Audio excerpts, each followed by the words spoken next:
Basically जब आप एक दफ़ा वेट लूज़ कर लेते हैं उसके बाद वेट रीगेन क्यों होता है, आज हम सबसे पहले इस बारे में बात करेंगे। First reason is if you are following a fat diet basically वो डाइट्स होती हैं जो कि आपको क्विकर वेट लॉस देती हैं, यानी वो क्लेम करती हैं कि वो आपको फ़ौरन से उससे आपका वेट लॉस हो जाता है, जैसे कि एप्पल डाइट या फिर कैबेज सूप डाइट या कोई जूस डाइट है। इस तरह की फैंसी डाइट्स आप लोगों ने बहुत ज़्यादा इंटरनेट पे देखी होंगी जो कि ये क्लेम करती हैं कि इससे आपका फ़ौरन वेट लॉस हो जाता है। एंड नो डाउट अगर आप इसको फॉलो करते हैं 1 और 2 वीक्स में ऑब्वियसली आपका वेट नीचे जाता है, लेकिन it's not your fat loss, mostly it's your water weight और योर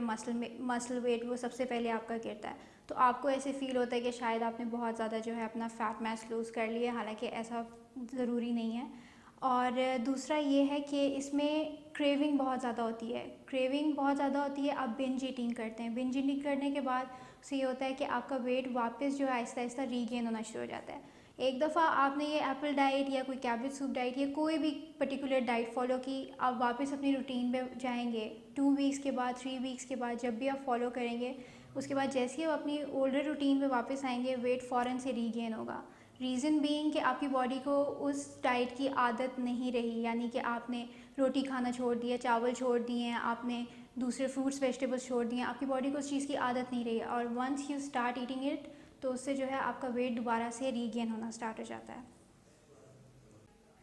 सेकेंड पॉइंट ये है स्टारवेशन मोड। बहुत से ऐसे लोग हैं जो कि वेट लूज़ करने के लिए बहुत कम खाते हैं, यानी आपका इंटेक बहुत कम हो जाता है। उससे ये होता है कि आपकी बॉडी स्टारवेशन मोड में कन्वर्ट हो जाती है, यानी उस सूरत में body it tries to protect itself कि ज़्यादा वेट लूज़ ना हो। उस सूरत में ये होता है कि आप अगर कुछ पाउंड्स मुश्किल से लूज़ कर भी लें 1 to 2 वीक्स में, तो वो वापस रीगेन होना शुरू हो जाता है, यानी उस वक्त उस पॉइंट पर आप कुछ भी खाएंगे वो बॉडी जो है एज फैट स्टोर करना शुरू हो जाती है।